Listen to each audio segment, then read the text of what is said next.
प्रदेश अध्यक्ष जी ने कहा है कि भाई गठबंधन से कि हमें 7 सीटें दी जाएं। इंडिया के अंदर हम भी अपना किसी न किसी से अलायंस करेंगे या अकेले लड़ेंगे। माननीय मुलायम सिंह जी ने क्या कहा था कि मैं भाजपा को देखना चाहता हूं सत्ता में। मुसलमानों के साथ गलत हो रहा है समाजवादी पार्टी में, पर मुसलमानों का वोट चाहिए आपको, बस इससे तो बढ़िया MIM को नहीं देंगे वोट।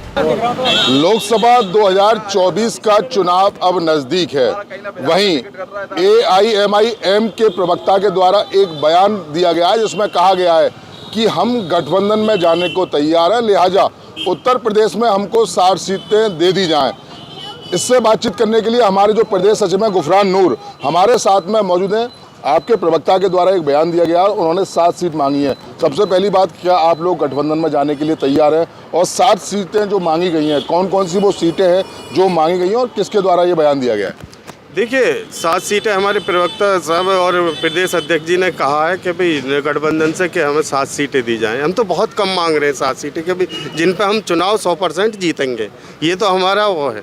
लेकिन ये लोग अब इनके ऊपर है दे ना दें, लेकिन अगर नहीं देंगे तो उसका भी हम पे एक तोड़ है। क्या करिएगा? तो हम पूरे इंडिया के अंदर हम भी अपना किसी न किसी से अलायंस करेंगे या अकेले लड़ेंगे 400 सीटों पर, क्योंकि हम बड़ी पार्टी हैं, ये छोटी पार्टी है, ये स्टेट तक सीमित है। हम पूरे हिंदुस्तान के अंदर हमारी पार्टी के MP भी हैं, MLA भी हैं और मेयर भी हैं, चेयरमैन भी हैं। आपने देखा होगा हाल ही के फिलहाल में बहुत अच्छा इलेक्शन रहा हम लोगों का, चाहे वो किसी भी सीट पर हो। तो इसलिए हम कहना चाहते हैं कि 22% को थोड़ा बहुत मौका दिया जाए, क्योंकि आप 7% और 11% हैं। आप जो गठबंधन ये बना रहे हैं फिर तो वही रह जाएगा PDA नहीं रहेगा, क्योंकि पंडित ठाकुर सिर्फ वही उसी में ये लोग इलझ के रह जाएंगे। कोई पिछड़ा वर्ग नहीं है इसके अंदर। मैं कहना चाहता हूँ कि उत्तर प्रदेश क्या पूरे हिंदुस्तान में जो आवाज़ उठा रहे हैं ओवैसी साहब उठा रहे हैं, चाहे संसद से लेकर सड़क तक, वही उन गरीबों की मजलूमों की आवाज़ बन रहे हैं। लेकिन ये कोई बोलने वाला नहीं है। इनमें से सिर्फ ये बरसाती मेंढक हैं, जब चुनाव आता है तो सड़क पर आते हैं, वरना ये अपने घरों में ACO में छुपे रहते हैं।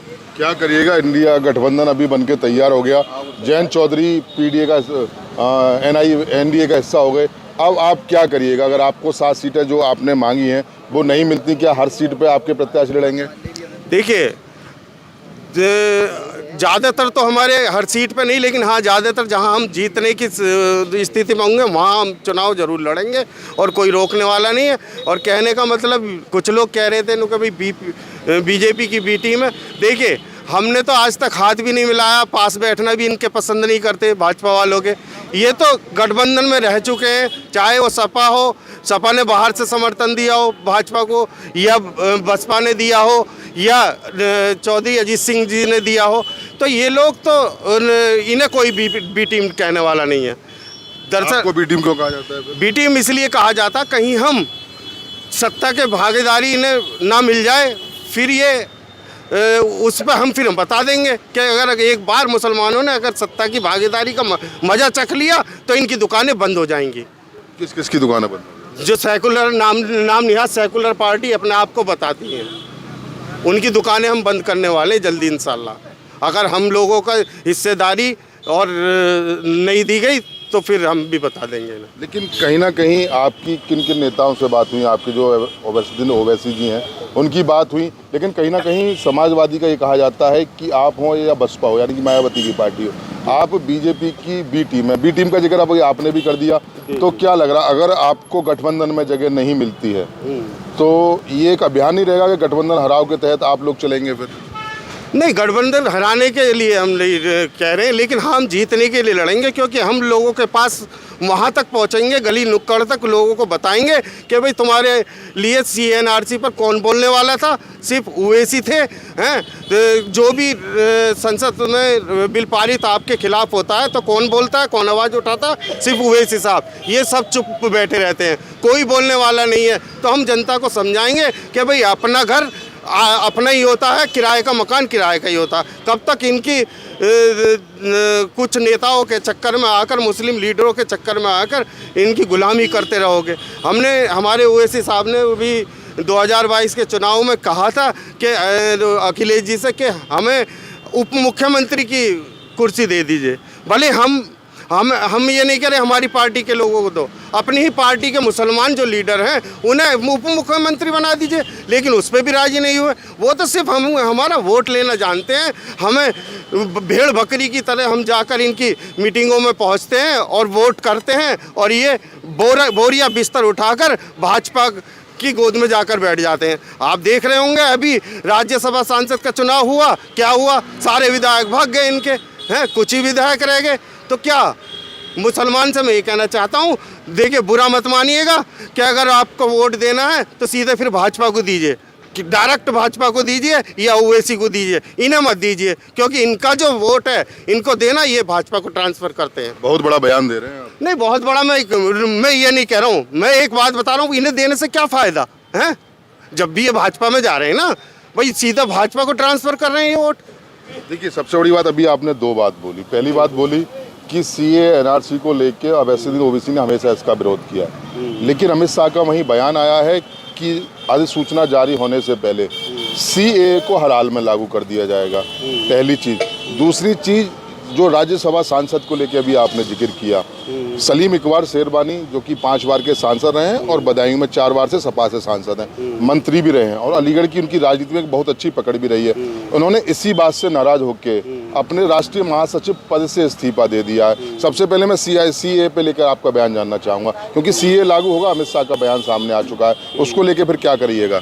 ये देखिए, हमारे जो बड़े पदाधिकारी हैं, जो प्रदेश लेवल के, राष्ट्र लेवल के, ये वही बता सकते हैं, उनका जो आदेश होगा हम उसे। सलीम इकबाल शेरबानी के इस्तीफा दे दिया आपने पद से, क्या मायने रखते हैं? देखिए,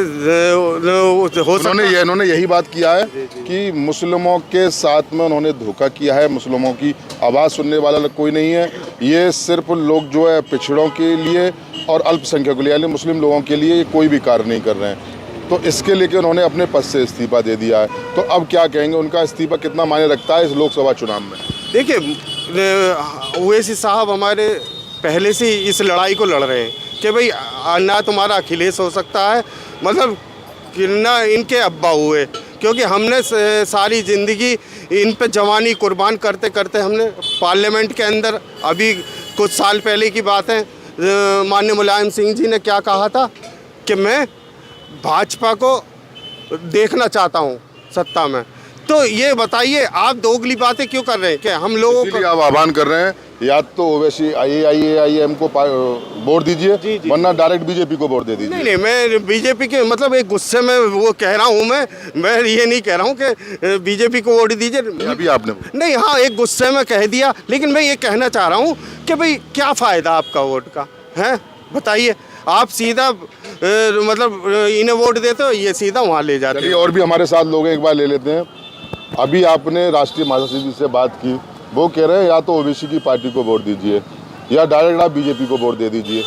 क्या मानते हैं, कैसा रहेगा? क्योंकि जिस तरीके से हालांकि बता रहे हैं कि हम आहत हैं, क्योंकि अखिलेश यादव क्योंकि समाजवादी से लोग जुड़े हैं, AIM ने भी गठबंधन की चाह रखी है, उसके बाद में बोल रहे हैं कि हमने 60 सीटें मांगी हैं, अगर 7 सीटें हमको नहीं मिली गई तो हम फिर अकेले चुनाव लड़ेंगे। अगर ये अकेला चुनाव लड़ेंगे तो कहीं ना कहीं इनडायरेक्ट वे में फ़ायदा बीजेपी को ही होना है। देखिए सर, मैं आपको एक बात बता दूं, अखिलेश यादव से मुसलमान क्यों हट रहा है, पदाधिकारी क्यों हट रहे हैं, उसकी वजह आप बताइए। आप मीडिया के लोग हैं, आप तो सब जानते हैं। अखिलेश यादव से मुसलमान इसलिए हट रहा है, पदाधिकारी उनके साथ धोखा कराया जा रहा है, धोखा कराया जा रहा है। अभी शेरबानी साहब की आप कह रहे थे, वो उन्होंने पद से इस्तीफा दे दिया, क्यों दे दिया?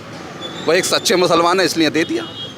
मुसलमानों के साथ गलत हो रहा है समाजवादी पार्टी में, बताइए। अभी आजम खां बंद रहे, कौन मिलने गया वहाँ? जेल तक नहीं पहुँचे आजम खां के। अभी हमारे डॉक्टर साहब ख़त्म हुए, वर्क साहब, माँ अखिलेश यादव नहीं पहुँचे, क्यों नहीं पहुँच रहे आप? बस मुसलमानों का वोट चाहिए आपको, बस इससे तो बढ़िया हम MIM को नहीं देंगे वोट। अगर गठबंधन में जगह नहीं मिली तो हाँ, अब अपना प्रत्याशी लगाएंगे। अब देखिए, आप अभी दो बात हो रही है। एक तो सबसे बड़ी बात यही हो रही है कि मुसलमानों की अखिलेश यादव सुन नहीं रहे, सबसे पहला सवाल। फिर भी ओवैसी साहब गठबंधन में जाने के लिए तैयार है, 7 सीटें मांग रहे हैं, फिर ऐसी दो तरफा चाल क्यों? नहीं, गठबंधन में इसलिए जाना चाह रहे हैं, और कल को मुसलमान ये ना कहे ओवैसी साहब ने खुद नहीं कहा था, मुसलमान ने खुद नहीं कहा था, ओवैसी साहब ने खुद नहीं मांगी टिकटें, तो क्यों देगा? अब वो जो अखिलेश यादव टाल देते हैं कांग्रेस पर, कि कांग्रेस से बात करिए, क्यों करिए कांग्रेस से? आप मुखिया तो यूपी के आप बन रहे हैं अखिलेश यादव जी। भाई हर आदमी को आप एक टिकटें दे रहे हैं, दूसरे दलों को एक एक टिकटें दें, क्या मुसलमान के नहीं है? मुसलमान ने सिर्फ वोट देना सीखा है, अपना हक मांगना नहीं सीखा। मुसलमान ने हक मांग रहे हैं अब अपना। देखिए, हक मांग रहे हैं मुसलमान। AIM ने 7 सीटें मांगी हैं गठबंधन के तहत, 7 सीटें नहीं मिली तो क्या करिएगा, किस तरीके का माहौल? 20 सीटों से लड़ेंगे इंशाल्लाह, 20 सीटों से। अगर 7 सीटें हमें नहीं मानी तो हम 20 सीटों से लड़ेंगे और इंशाल्लाह 7 से ज़्यादा लेकर आएंगे जी। सोचने वाली बात है, इस हिंदुस्तान में 2 करोड़ सिख हैं और 1 मुख्यमंत्री, 4 करोड़ ईसाई हैं, 4 मुख्यमंत्री, 40 करोड़ से ज़्यादा मुसलमान और 1 भी मुख्यमंत्री नहीं है। और हमसे ज़्यादा दुराचार किसका हो रहा है?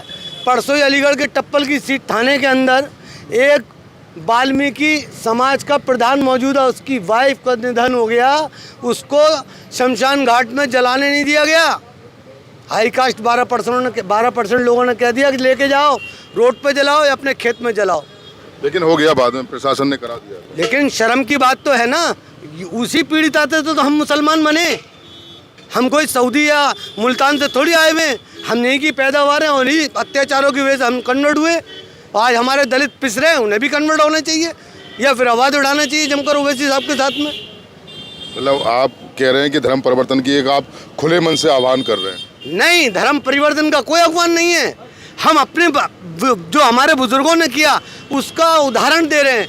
यही अत्याचार हुए होंगे हमारे बुजुर्गों के साथ जो आज हो रहे हैं दलितों के साथ। देखिए, ये तमाम लोग थे राजनीतिक गलियारे, क्योंकि देखिए मौसम में नरमाहट शुरू हो गई और राजनीतिक गलियारे अब ज़्यादा गर्मा रहे हैं। तो साफ तौर से ये ओवैसी की पार्टी थे, AIM के ये लोग थे, प्रदेश सचिव थे जिनसे हमारी बात हुई। इनका साफ तौर से यही कहना है कि अगर हमने गठबंधन में जाने की इच्छा जाहिर की है, अगर हमको 7 सीटें अगर गठबंधन में नहीं दी गई तो हम निश्चित रूप से कई जगह हम लोग लोकसभा में चुनाव लड़ेंगे और आने के लिए मुंह तोड़ जवाब देंगे। अब देखने वाली बात यही होगी कि जिस तरीके से AIM ने असदुद्दीन ओवैसी ने गठबंधन में जाने की चाह तो जाहिर की है, लेकिन आखिर इनको गठबंधन में जाने का पॉसिबल हो पाता है, नहीं हो पाता, क्योंकि चुनाव बस नज़दीक है। चुनाव में आने के बाद आखिर ये कितनी सीटों पर चुनाव लड़ेंगे, ये तो सिर्फ अब आने वाला वक्त बताएगा। मैं सहयोगी नवाब के साथ मोहित गुप्ता, TV9 अलीगढ़।